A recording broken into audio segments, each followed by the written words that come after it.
sa Pilipinas. Clergy for Good Governance ang tawag sa kanilang grupo. Compose ito ng 13 bishops at saka 209 na mga pari or pastor. So malaking grupo ito.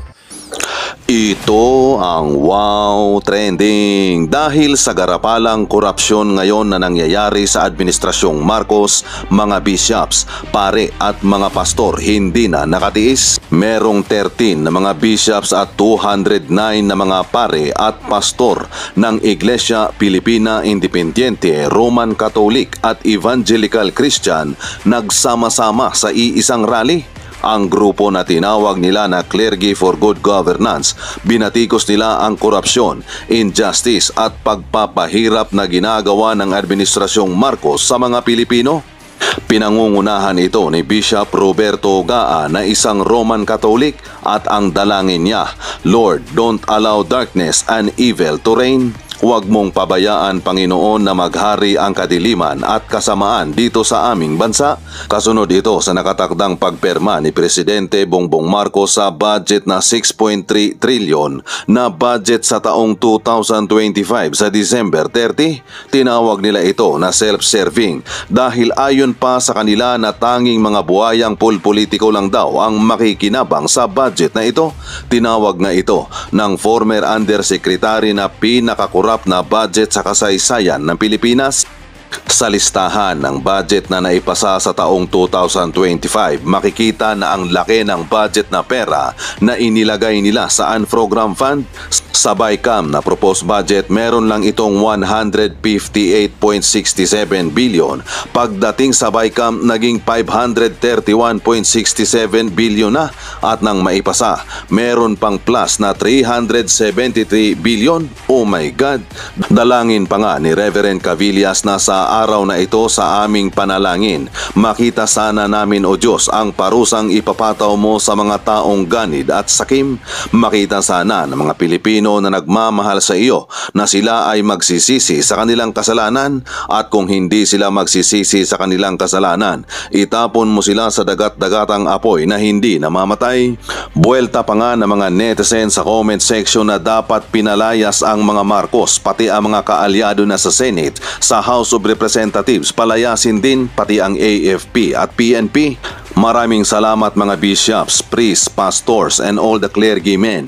Nakikiisa po kaming taong bayan sa inyong panawagan sa administrasyong kasalukuyan. Akala ko wala na talagang pakialam ang Katoliko. Salamat sa inyo. I am Catholic and I'm proud one now. Ang good governance ni former President Rodrigo Roa Duterte ang pamantayan na hinahanap ng sambayanang Pilipino, sapagkat natikman nila, naranasan, naramdaman ng sambayanang Pilipino ang matinong gobyerno sa panahon ng pamumuno ni President Rodrigo Roa Duterte. Pag-usapan natin ngayon ang ginanap na rally ng mga leaders ng kasimbahanan, Roman Catholic, Iglesia Pilipina Independiente or Aglipayan, at ang mga Evangelical Christians dito sa Pilipinas. Clergy for Good Governance ang tawag sa kanilang grupo. Compose ito ng 13 bishops at saka 209 na mga pari or pastor. So, malaking grupo ito. Nagsagawa sila ng prayer rally sa EDSA noong December 23. So, ito, mabuti at ibinalita ng Rappler. Yung other mainstream media, wala eh. Tahimik, ABS-CBN, GMA, TV5, tahimik. Mabuti na lang at medyo mayroong Rappler na nagbalita. So, ito yung balita ng Rappler. Catholics, Evangelicals, Aglipayans hit self-serving national budget. Pinuna o binatikos nitong 13 bishops and 209 priests yung korupsyon, yung injustice, yung pagpapahirap na ginagawa ng administrasyong ito. Okay, pinangunahan ni Bishop Roberto Gaa, Roman Catholic Bishop ito, Diocese of Novaliches. Siya po ang nanguna dito sa Clergy for Good Governance. So, ang dalangin, grabe itong dalangin ni Bishop Gaa. Sabi niya, Lord, don't allow darkness and evil to reign.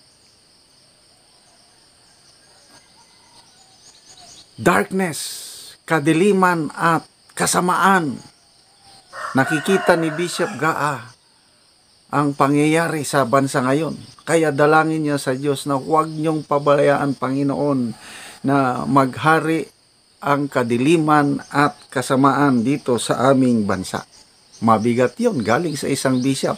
Salamat kay Bishop Roberto Gaa ng Diocese of Novaliches. Roman Catholic ito. Okay. Sa leader naman ng Iglesia Pilipina Independente, si Reverend Jonito Cabillas. Sabi niya, punish the wicked and throw them into eternal fire.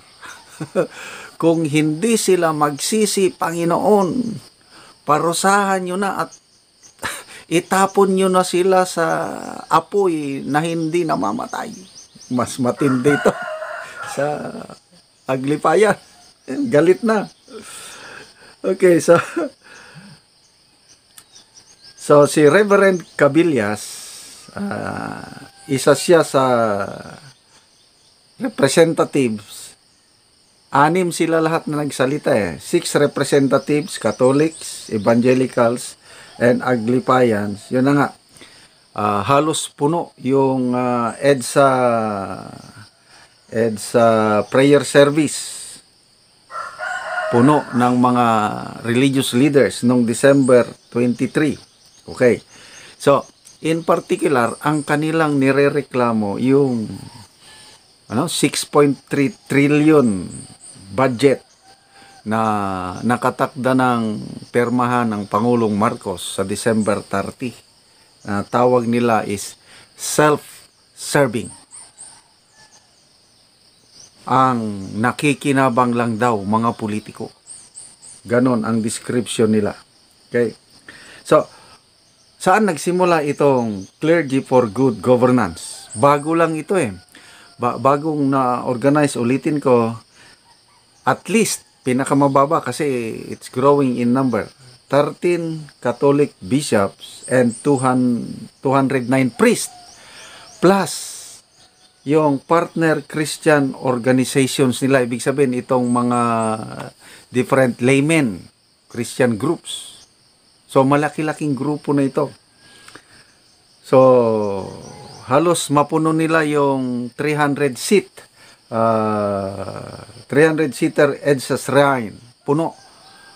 Hindi katulad yung, kailan ba yung may pari na nanawagan ng rally, yung pari na nag-file ng impeachment, third impeachment complaint versus kay BP Sara, nilangaw. Ito, halos puno. Kasi nagsama na ito. Mga tunay ito from their heart. Hindi yung kasi kaya nilangaw yung kay Padre Damas ng rally dahil hindi daw sila nabayaran Okay, ang Clergy for Good Governance, nagsimula ito yung Clergy for the Moral Choice na nag-endorso kay Leni Robredo noong May 2022 election. 1,200 strong clergy for moral choice noong 2022. Mostly Catholics ito. Ngayon, hindi na lang Catholics. Sinamahan na ng mga Aglipayans, sinamahan na ng mga Evangelicals. So, mas malaking grupo na ito. Ulitin ko, 13 bishops and 209 priests, plus ang mga pastors, reverend, bishops from Evangelicals. Okay. Ano pa? Ito. Yung exact dalangin ni Reverend Cabillas. Sa araw na ito, sa aming panalangin, makita sana namin, O Diyos, ang parusang ipapataw mo sa mga taong ganid at sakim. Ang tinding panalangin ito. Ganid. Sino bang ganid at sakim? Meaning yung manakaupo sa gobyerno.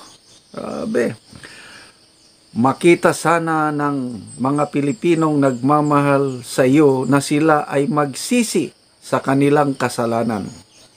Kung hindi magsisi sa kanilang kasalanan, itapon mo na sila, O Diyos, sa apoy na hindi namamatay.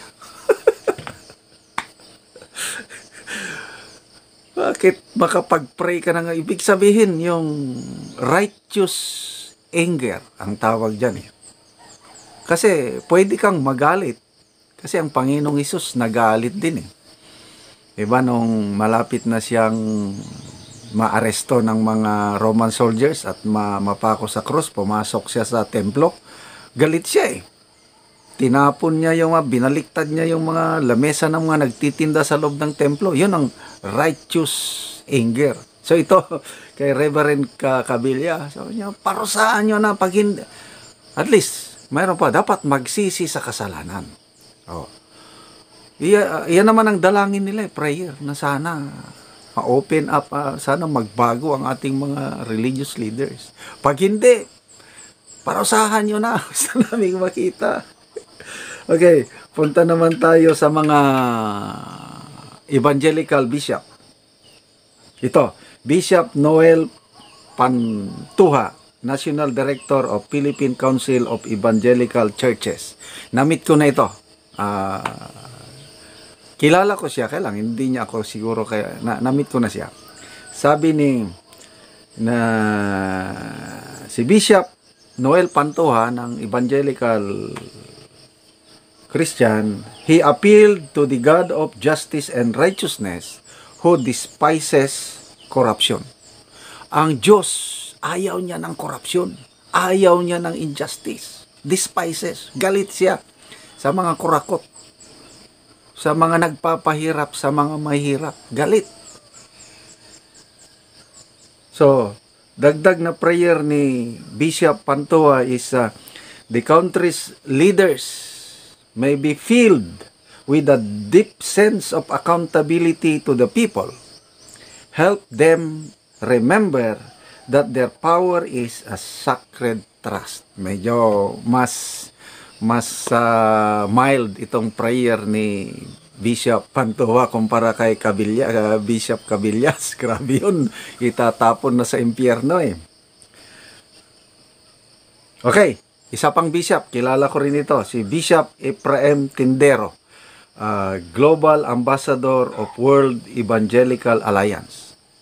Sabi niya, may they remember, meaning the leaders, may they remember that they are ultimately accountable to you, O God.